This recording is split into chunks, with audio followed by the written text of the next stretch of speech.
versos 26 a 31.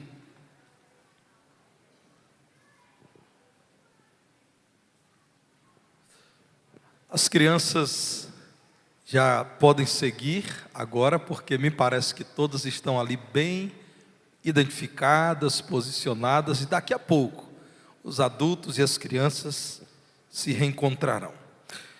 Meus irmãos, eu decidi que hoje pregaria um sermão que preguei pela primeira vez em 5 de setembro de 2004, há 18 anos. A primeira razão é que eu penso mesmo que quando, sob a iluminação do Espírito Santo, um pregador estuda a palavra de Deus, esse estudo pode e deve ser compartilhado com os irmãos outras vezes além da primeira. Não é um hábito meu, normalmente a cada semana eu produzo 3 novos sermões, pelo menos. Mas decidi fazer isso, irmãos, porque fazendo a leitura do nosso tempo e tratando desse tema que para nós, crentes batistas, não é um tempo novo, pode haver alguma interpretação equivocada. É importante dizer, irmãos, que esse púlpito pertence ao Senhor. E Deus permite que um crente, que um servo dele, ocupe o púlpito que é dele para transmitir a palavra dele. A minha garantia e o meu compromisso com você é que ao pregar sobre o tema da liberdade de consciência, que é um princípio batista, eu não permitirei a mim mesmo trazer qualquer tipo de influência sobre escolha de candidatos e partidos políticos. A primeira igreja batista em Divinópolis não tem partido e não tem candidato político. Nós somos uma igreja que é herdeira de um princípio de séculos: liberdade de consciência e liberdade religiosa. Os irmãos são livres para meditarem sobre princípios bíblicos e, a partir desses princípios, escolherem pessoas que os irmãos entendem que devem ocupar funções legislativas e executivas, como faremos no próximo domingo. Mas esta igreja mesmo não tem um candidato, ou não tem candidatos, e não tem partido político. Eu e os demais pastores nem dizemos em público de votos ou de preferências nossas. É sempre bom dizer, meus irmãos, que principalmente na mídia de massa, há uma ideia muito errada acerca dos evangélicos. A ideia de que exista um representante dos evangélicos. Isso não existe. Nós somos diferentes denominações. Quem fala por nós, crentes batistas? As igrejas batistas reunidas em assembleia anualmente, próximo ano na cidade do Recife. Não é possível que um pastor, não é possível que um líder batista fale em nome do povo batista, mas principalmente na grande mídia, que é sensacionalista em boa parte das vezes que publica algo, a ideia de que exista um grande curral eleitoral chamado povo evangélico. Isso não é verdade. Nós somos uma igreja e, muito embora eu e os meus irmãos sejamos o rebanho do Senhor, nós temos uma consciência diante de Deus, e para exercer também um desses direitos do cidadão brasileiro, nós nos valemos da influência de Deus sobre a nossa consciência. Então eu vou pregar sobre esse tema com essa garantia, de que o seu pastor continuará sendo o pastor de 13 anos atrás, quando tomou posse nessa igreja. Continuo crendo firmemente nesse princípio. E um sermão que preguei há 18 anos, portanto você não poderá dizer em nenhum momento: talvez o pastor Tarcísio tenha dito isso porque ele tem tal inclinação quanto a preferência no governo do estado de Minas Gerais. Não. Há 18 anos esse texto foi exposto em uma outra igreja, em um outro estado, em uma outra cidade. Essa é a visão que Deus me deu para esse momento, porque creio que a nossa igreja deve continuar sendo um lugar de paz, um lugar de boa convivência e de bom testemunho para todos. Diz assim Gênesis 1, versos 26 a 31. Também disse Deus: façamos o homem à nossa imagem, conforme a nossa semelhança. Tenha ele domínio sobre os peixes do mar, sobre as aves dos céus, sobre os animais domésticos, sobre toda a terra e sobre todos os répteis que rastejam pela terra. Criou Deus, pois, o homem à sua imagem. A imagem de Deus o criou, homem e mulher os criou. E Deus os abençoou e lhes disse: sede fecundos, multiplicai-vos, enchei a terra e sujeitai-a, dominai sobre os peixes do mar, sobre as aves dos céus e sobre todo animal que rasteja pela terra. E disse Deus ainda: eis que vos tenho dado todas as ervas que dão semente e se acham na superfície de toda a terra, e todas as árvores em que há fruto que dê semente, isso vos será para mantimento. E a todos os animais da terra, e a todas as aves dos céus, e a todos os répteis da terra, em que há fôlego de vida, toda a erva verde lhes será para mantimento, e assim se fez. Viu Deus tudo quanto fizera, e eis que era muito bom. Houve tarde de manhã, o sexto dia. Os irmãos se habituaram a me ver pregando aqui com um equipamento eletrônico, o iPad, mas hoje, irmãos, eu estou com um esboço manuscrito. Em 2004, eu estava fazendo a transição do manuscrito para, naquela época, o sermão digitado e impresso. Portanto, hoje, os irmãos podem ver aqui um esboço amarelado, escrito em caneta azul. O conteúdo da palavra de Deus não mudou, irmãos. Eu penso que o texto bíblico, já no princípio, nos diz que Deus criou equilibradamente todas as coisas. Deus deu à espécie humana um mundo organizado. Vejam a sabedoria de Deus. Primeiro Ele cria os ambientes para a existência, depois Ele cria quem vai ocupar aqueles ambientes. E ao perceber, irmãos, que aquilo que Ele criou deveria ser muito bem cuidado, para a própria glória dele, para a alegria da sua criação, Ele então capacitou um elemento dessa criação que tradicionalmente na teologia cristã temos chamado de teologia, ou temos chamado de coroa da criação, para que fosse o cuidador. A isto chamamos de mandato cultural. Olhem para Gênesis, no capítulo 2, verso 15, quando diz que o Senhor Deus tomou, pois, o homem e o colocou no jardim do Éden para o cultivar e o guardar. O Deus Criador preparou um mundo lindo. Vejam, irmãos, que com todas as nossas agressões a esse mundo, Ele continua sendo belo. Ainda nos arranca fôlego, suspiros, quando vemos o nascer do sol, o revoar dos pássaros. Volta e meia, alguns de vocês compartilham nas redes sociais fotos de imagens belas da criação do Senhor. Outro dia, visitando o negócio da nossa irmã Jomara, eu realmente, Jomara, fiquei impressionado. Que variedade de plantas Deus criou. E ao falar com a Jomara sobre isso, ela disse: e isso é só de uma espécie.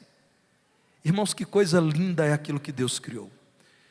Deus amou aquilo que Ele criou, a ponto de dizer que tudo era muito bom. E aí, Jomara, Ele deu a um elemento dessa criação um mandato: cuide, organize, guarde, preserve. Eu penso, irmãos, que essa é uma pauta do cristianismo: cuidar daquilo que Deus nos deu. Quando dizemos ao homem: não fume, não se alcoolize, nós estamos dizendo: preserve aquilo que Deus criou. Quando dizemos às pessoas: não provoquem queimadas, não poluam o rio Itapecerica, de onde vem água que Deus nos deu para a vida boa, nós estamos dizendo: cuidado com aquilo que Deus criou. O que Deus criou reflete a glória, a grandeza, a beleza dele. Deus deu ao homem marcas muito especiais. Um exemplo disso é a volição, ou a vontade, a possibilidade de escolher, mesmo depois de ter pecado. Como a palavra de Deus nos mostra, o homem mantém muitos traços daquilo que é chamado de imagem e semelhança de Deus. Nós somos responsáveis do ponto de vista moral pelas escolhas que fazemos. Isso aponta para a consciência que Deus nos deu e que é nossa companheira. Isso aponta para a inteligência que Deus nos deu e é um grande recurso que temos em nossas mãos. Meus irmãos, os crentes batistas se notabilizaram no século 17 na Inglaterra, ao dizerem à igreja oficial da Inglaterra, a igreja anglicana, que não era correto impor aos homens em que ou em quem eles deveriam crer. Que Deus criou os homens livres e que o culto a Deus deve ser produto de uma consciência livre. Como obrigar alguém, irmãos, a adorar a Deus se ele não crê em Deus ou se ele não crê que deve adorar a Deus? Nós, em nosso passado, sendo perseguidos, e o primeiro grupo batista na Inglaterra teve que se retirar para a Holanda, a cidade de Amsterdã, porque havia garantia de liberdade religiosa. Pagamos caro e sofremos muito. Mortos, aprisionados, bens confiscados, a própria ida para os Estados Unidos da América, onde os batistas se tornaram o maior grupo religioso, dentre os evangélicos no mundo é o grupo mais numeroso, foi resultado dessa perseguição que não passava na Inglaterra. Vão para a Holanda, voltam anos depois, 3 anos depois, para a Inglaterra. A perseguição aumenta. Num barco, um pequeno grupo, 30 e poucos crentes em Jesus, se dirige para uma colônia britânica, então chamada de Nova Inglaterra. Nós fomos constituídos como igreja assim, dizendo a todos que nós cremos no que cremos, mas nós também cremos que o outro deve ter liberdade para crer naquilo que ele quiser crer. Concordamos? Nem sempre, mas concordamos que todo homem deve responder diante de Deus por suas escolhas. Há um princípio nosso que é compartilhado por outros muitos grupos evangélicos, que é o da competência do indivíduo. O princípio da competência do indivíduo diz que Deus criou o homem com a capacidade de escolha, e ele responderá diante de Deus por suas escolhas. Esse princípio, irmãos, anda de mãos dadas com o da liberdade de consciência. Portanto, nós somos uma igreja de pessoas livres para decidirem diante de Deus com responsabilidade. Esse princípio precisa ser aplicado ao importantíssimo tema das eleições. Nós estamos falando do Estado de Minas Gerais e daqueles que cuidarão das leis e que dirigirão o Estado no Poder Executivo nos próximos 4 anos. Nós estamos falando da nossa pátria, de pessoas que ocuparão o Congresso Nacional, a Presidência da República, a Vice-Presidência da República para os próximos 4 anos. O que faremos, irmãos? Buscaremos na palavra de Deus orientação para esse momento. O princípio da liberdade de consciência, segundo a palavra de Deus, porque é da palavra de Deus que colhemos a fundamentação para os princípios, para a nossa identidade, nos lembra que todo indivíduo deve ser livre para escolher. O Senhor disse: façamos o homem a nossa imagem e a nossa semelhança. Tenha ele domínio sobre a criação. Tenha ele a oportunidade de fazer escolhas, de tomar decisões. E criou Deus assim, homem e mulher. A palavra de Deus é muito específica ao falar de Adão macho e Adão fêmea. Homem e mulher, Deus os criou. Deus criou a sua imagem e semelhança, homem e mulher. Nós defendemos, irmãos, que a igreja reflete e orienta acerca dos valores da justiça, da paz, do amor ao próximo, da prática do bem. Nós refletimos sobre esses princípios. Conhecendo e valorizando esses princípios, cada irmão é livre para votar em alguém que você entende que tem um histórico de valorização desses princípios e tem compromisso com esses princípios, com esses valores. Mas a escolha do candidato e da pessoa é sua, meu irmão. Não é do seu pastor, é sua. Você está numa igreja livre e aqui nessa igreja nós não aceitamos cabresto. Eu era um adolescente, Deraldo, quando pela primeira vez, acompanhando a minha avó numa igreja de uma outra denominação, eu senti o gosto amargo de ver no púlpito do Senhor propaganda política. O meu avô não podia ir com a minha avó naquele dia no culto, e era um culto que reuniria várias congregações daquela igreja, e eu fui numa segunda-feira à noite acompanhando a minha saudosa e amada avó. E meus irmãos, eu fui para um culto, mas lá no palanque estava um homem que era candidato à Câmara Municipal, à Câmara de Vereadores, e um outro que era candidato a prefeito da cidade. Eu era um adolescente, Vitor, mas eu estranhei aquilo. Eu disse: isso não é aceitável no culto a Deus. Não é possível. Irmãos, naquele momento, falaram sobre os seus planos, pediram votos e distribuíram santinhos. Aliás, meus irmãos, eu não tenho tido problemas em nossa igreja. Nossa igreja é uma igreja muito séria nesse aspecto. Mas apenas por questão didática, pedagógica, quero lembrar os irmãos: da porta para dentro não entra propaganda, não entra santinho, não entra adesivo de nenhum candidato, por melhor que ele nos pareça. Essa igreja, meus irmãos, é uma igreja batista. Eu vi isso num culto a Deus e digo aos irmãos: não foi uma experiência agradável. Deixar de ouvir a pregação da palavra de Deus para ouvir um candidato falar de si mesmo e de quão bom ele seria como prefeito da cidade, foi uma experiência amarga. Nem mesmo, irmãos, eu creio, pela palavra de Deus, que o fato de ser alguém evangélico seja suficiente para que eu vote nele. Por exemplo, nós não temos nenhum candidato a presidente do Brasil que seja evangélico. Do modo geral, todos eles se declaram católicos. E é com muito respeito aos católicos que eu digo: graças a Deus, porque demonstram temor a Deus. Mas nenhum deles declara que é evangélico. O que faremos? Quando vamos ao médico, eu penso que nós não perguntamos ao médico: você é evangélico?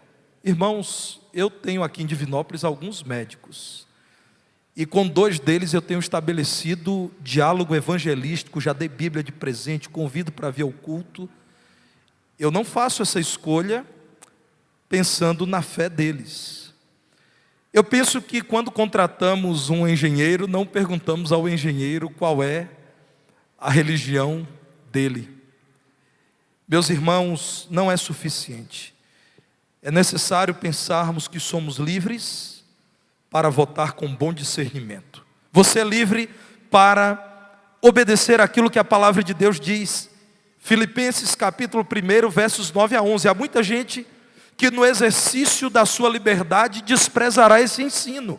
Mas você, crente em Jesus, é livre para pensar nisso. A oração do apóstolo Paulo é: que o vosso amor aumente mais e mais em pleno conhecimento e toda percepção, para aprovardes as coisas excelentes e serdes sinceros e inculpáveis para o dia de Cristo, cheios do fruto de justiça, o qual é mediante Jesus Cristo para a glória e louvor de Deus. Bem que você pode aplicar a sua vida como cidadão brasileiro esta oração: Senhor, me dê pleno conhecimento e condição de discernir todas as coisas, para que eu aprove aquilo que é excelente, aquilo que é justo, e que nisso eu glorifique o teu nome. É Paulo que, ainda escrevendo aos Filipenses, capítulo 4, verso 8, diz: finalmente, irmãos, eu tenho uma orientação de ouro para vocês: tudo que é verdadeiro, tudo que é respeitável, tudo que é justo, tudo que é puro,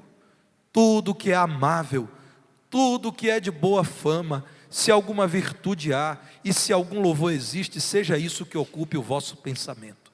Você entendeu, meu irmão, o conselho da palavra de Deus? Veja Colossenses 3,10, o que diz sobre a sua nova natureza, a sua nova vida. Colossenses 3,10 diz: vocês agora têm uma nova roupa, vos revestistes do novo homem, que se refaz para o pleno conhecimento, segundo a imagem daquele que o criou. Agora, vocês podem livremente escolher sob a influência do Criador, porque agora vocês são dele. Irmãos, o princípio da liberdade de consciência, portanto, nos lembra que todos vocês são livres. Como é bom, irmãos, dizer isso hoje, sabendo que esse culto é transmitido em tempo real no nosso canal do YouTube. Porque outrora dizíamos essas coisas, mas muita gente não acredita que exista uma igreja em que um pastor diga aos irmãos: eu não declaro voto, essa igreja não tem partido e não tem político algum, e os irmãos são livres para orarem diante de Deus e, aprovando tudo aquilo que é justo, puro e excelente, votarem em alguém. Irmãos, nós sempre dissemos isso, sempre, mas muitas pessoas nunca acreditaram que nós sempre dissemos isso. Então é muito bom que isso esteja bem documentado. Esse princípio, apesar de nos levar a entender que somos livres para escolher, nos diz também que nós devemos escolher tendo compromisso com a coletividade. Eu faço parte de um grupo com mais de 200 milhões de habitantes. Eu preciso amar esse grupo. Eu preciso valorizar esse povo, o povo brasileiro. Irmãos, voltando a Gênesis 1, no verso 28, o Senhor abençoa o homem e a mulher que Ele criou e diz: sejam fecundos, multipliquem-se, encham a terra, sujeitem a terra, façam o trabalho de vocês. Notem que a bênção de Deus está sobre aqueles indivíduos que Ele criou para serem parte de uma criação. Tenham filhos, multipliquem-se, encham a terra, façam o trabalho de vocês, porque Deus ama toda a criação. Irmãos, nós somos capazes de atentar contra alguém porque torce para um clube de futebol diferente de nós. Eu acho que é por isso que os ministros dessa igreja, que são baianos, não torcem para o mesmo time para o qual eu torço. É o Senhor me dando uma oportunidade de agir como crente. Porque, irmãos, eles já me disseram tantas coisas desagradáveis e acho que até injustas. Pastor Igor é quem normalmente faz o meio de campo, né? Irmãos, uma pessoa é capaz de matar a outra por conta de um clube de futebol. E aqui, pastor Petrone e Rogério, como eu acompanho, acredito que os irmãos acompanham notícias do nosso estado natal, recentemente, irmãos, torcedores do Bahia e do Vitória se matando. Nesse momento eu não quero torcer para ninguém.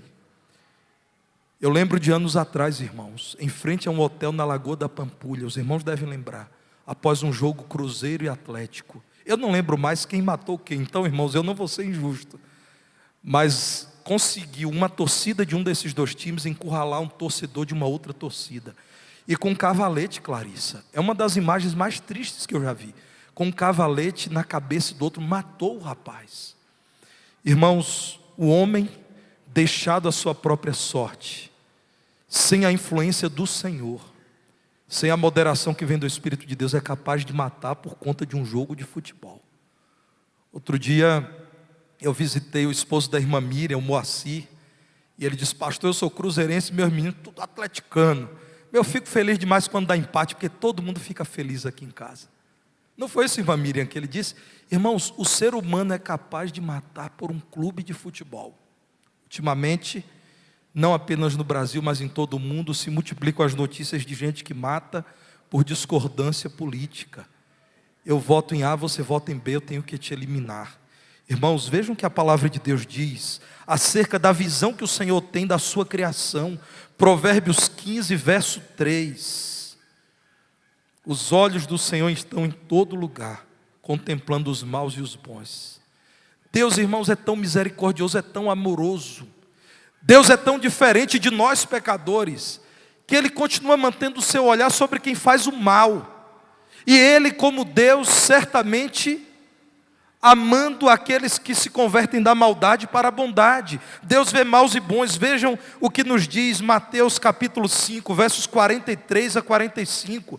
Palavras do Senhor Jesus. E meus irmãos, eu creio mesmo que a palavra de Deus é inerrante. Que livro extraordinário é a Bíblia. Em qual outro livro nós encontramos isso aqui? Ouvistes que foi dito: amarás o teu próximo e odiarás o teu inimigo. Jesus está dizendo: vocês ouviram, judeus amem judeus e odeiem samaritanos, odeiem gentios. Foi isso que vocês ouviram. Versículo 44. Eu, Jesus, a vocês, meus discípulos, porém vos digo: amai os vossos inimigos e orai pelos que vos perseguem. Você é capaz, meu irmão, de amar alguém que tem uma visão política diferente da sua? Se você é capaz, eu dou glória a Deus porque você recebeu da parte de Deus sabedoria. Orai pelos que vos perseguem. Irmãos, a igreja de Cristo tem sido perseguida ao longo da história por grupos políticos perversos. Alguns de nós somos tentados a querer revidar. A palavra de Deus diz: orem por eles. Eles são loucos, eles estão lutando contra Deus, orem por eles. Verso 45. Para que vos torneis filhos do vosso Pai Celeste. Vocês lembram que Deus está atento contemplando maus e bons? Filhos verdadeiros de Deus apesar de discordarem de maus, oram pelos maus e não fazem o mal contra o mal. Não pagam o mal com o mal. Para que vos torneis filhos do vosso Pai Celeste, porque Ele, louvado seja o Senhor por sua palavra, né, irmãos? Ele faz nascer o seu sol sobre maus e bons, e vir chuvas sobre justos e injustos. Se numa conversa comigo, você vier a julgar que a minha palavra sobre política te ofendeu, eu retiro imediatamente, meu irmão. Não é o meu interesse, não é a minha intenção fazer isso. Por favor, meu irmão, revise suas redes sociais. Se você usou palavras baixas, palavras indevidas, palavras agressivas, palavras violentas, retire isso em nome de Jesus. Não seja você um crente em Jesus contaminado por quem não tem vida com Deus e que de algum modo conseguiu te influenciar tanto a fazer com que você colocasse o cristianismo em segundo lugar e uma corrente política qualquer em primeiro lugar, seja ela qual for. Participe da sua vida ou da vida do seu país com interesse, valorize o seu país, mas não esqueça, Deus ama toda esta nação pela qual oramos insistentemente. Nós pedimos, Senhor, salva o Brasil. Meus irmãos, a salvação do Brasil não virá por nenhum candidato político, nenhum. Note o que eu estou te dizendo. Nós temos um candidato ao governo do estado de Minas Gerais que é um crente em Jesus declarado, mas ele não tem poder de mudar corações. A redenção não virá pela política, a redenção continua vindo pelo sangue precioso de Jesus, que lava o pecador e ele devolve a paz com Deus, um dia perdido pela escravidão ao pecado. Então, quando você for votar, lembre-se de todos. Jamais, meu irmão, valorize alguém que diz, eu vou governar para os evangélicos. Isso é um absurdo, irmãos. O Brasil não é só de evangélicos. Olhe para a história de vida dos candidatos. Olhe para o testemunho de quem está perto deles. Olhe para as posturas. E vote em alguém que você sabe que trabalhará por toda a nação. No caso de Minas Gerais, pelos milhões e milhões de mineiros, algo em torno de 20 milhões de habitantes. O princípio da liberdade de consciência nos leva a entender que Deus nos deu liberdade para escolha. Essa liberdade deve ser exercida com compromisso com a coletividade, mas também deve ser sempre uma escolha digna diante de Deus. Que a sua escolha reflita a imagem de Deus que se vê em você. Olhem para o texto bíblico, meus irmãos. Vejam 1 Coríntios 4, versos 1 e 2. Medite nessa orientação da palavra que diz, importa que os homens nos considerem como ministros de Cristo. Todos vocês, administradores, servos, aqueles que estão sob o comando de Cristo e dispenseiros dos mistérios de Deus. Verso 2. Além disso, o que se requer dos dispenseiros é que cada um deles seja encontrado fiel. Que as suas escolhas não tragam constrangimentos futuros para você, mas que alguém possa dizer, eu reconheço que a Vanessa, ao escolher, ela buscou fazer a melhor escolha. Que alguém diga, a Lília, ao buscar votar em alguém, ela lembrou que ela é livre, mas que ela deve se lembrar do povo dela e fazer uma escolha que seja digna diante de Deus. Eclesiastes 7, verso 29, é um texto que também vem à minha mente, meus irmãos. Eclesiastes 7, 29, diz assim a palavra de Deus, eis o que tão somente achei, que Deus fez o homem reto, mas ele se meteu em muitas astúcias. Analise tudo o que todos os candidatos estão te dizendo, lembrando-se disso, que o coração do homem é enganoso, e há muitos astutos. Há gente até que odeia a igreja e que frequenta a igreja nesse tempo. Sim. Irmãos, há pessoas que nunca me enviaram um recado, mas que nesse momento querem uma reunião, um momento, um horário comigo.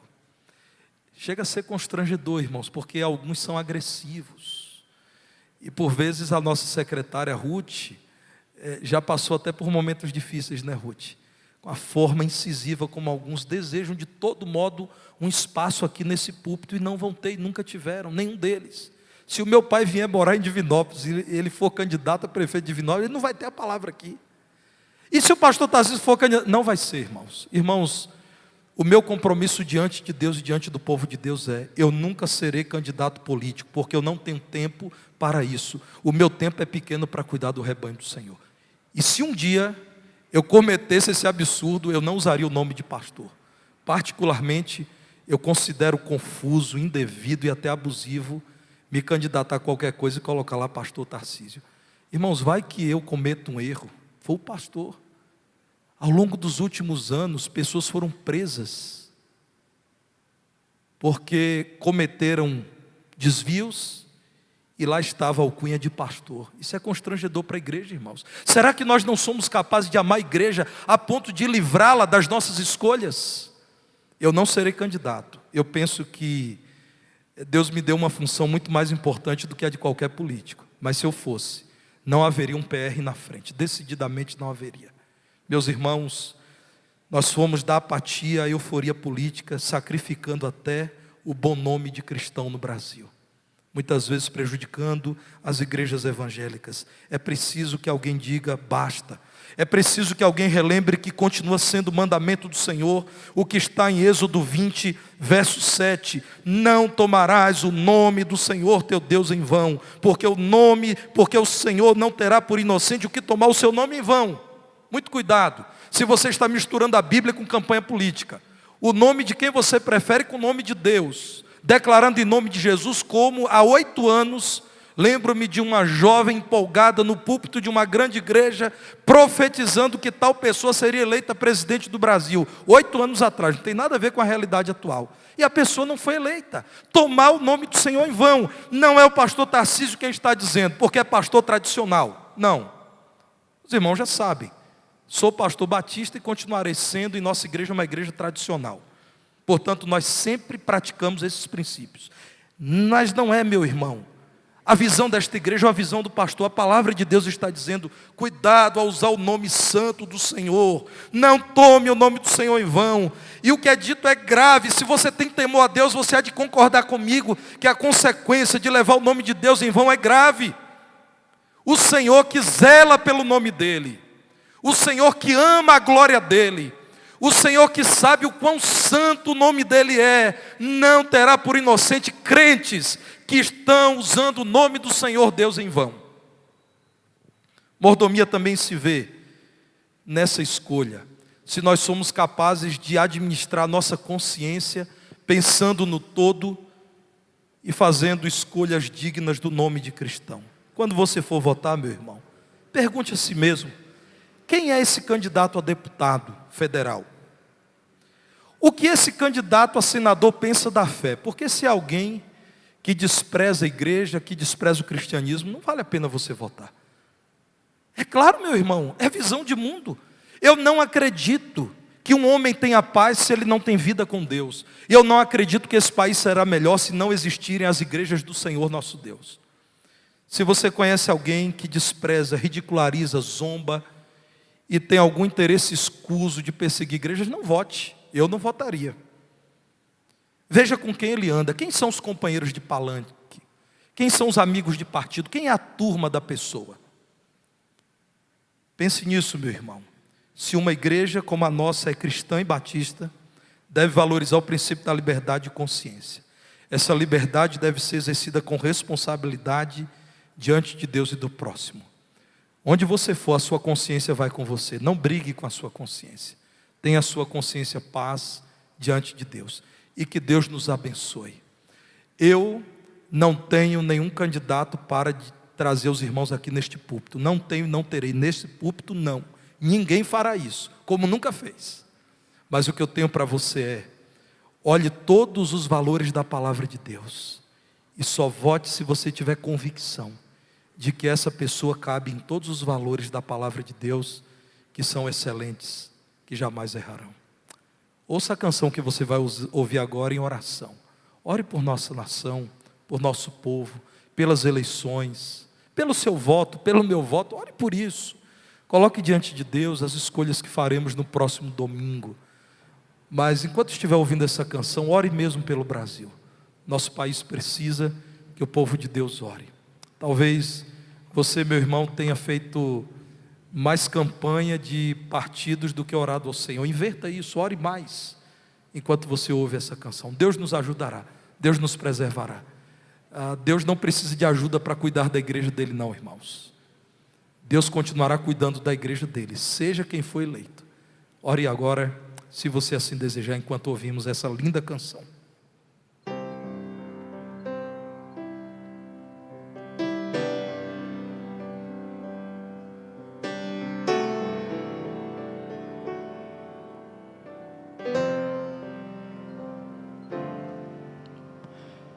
Como será o futuro do nosso